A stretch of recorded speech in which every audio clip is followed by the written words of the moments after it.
there, this is Neville Shaw, and this is And Another Thing. I'm really falling in love with what I'm seeing this year in 2025 with all these rollouts, from Sinners to Let God Sort Them Out. Amongst many different facets of art and media, we're seeing this intentionality of rollouts coming back to the forefront. Sinners is possibly one of the best case studies I've ever seen, where you choose a target date, you choose your target demographic, just keep striking, and creating small touch points, creating multiple pieces of content that speaks directly to the audience, exactly where their audiences are. It felt like they knew that this audience that they're working to get back into the theaters, they have not the longest attention span. So they're like, okay, let's create this very intentional, super impactful 30-day of content after content that advertises our film.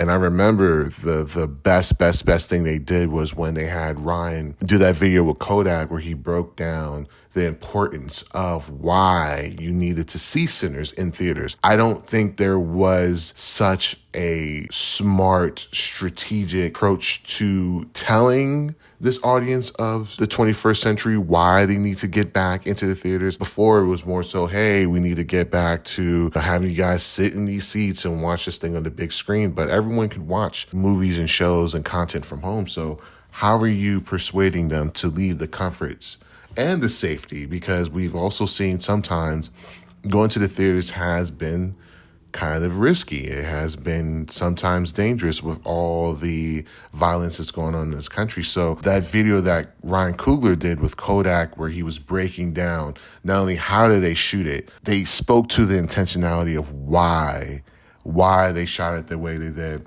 the aspect ratios, why you needed to see it in the biggest exhibition format as possible. So I think that from seeing that and seeing how clips have been super intentional about sitting down with the right platforms and the right journalists so they can ask the questions the people want to have answered.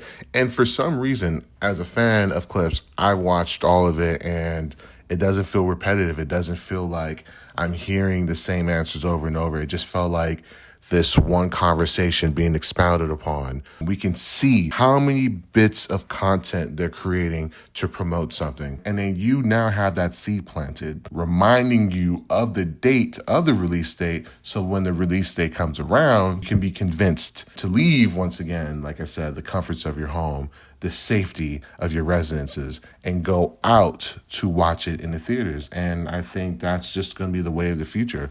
So I don't know, as I was just sitting here, just wanted to, talk through that idea and, just get off my head, heart, and spirit. Thanks for watching.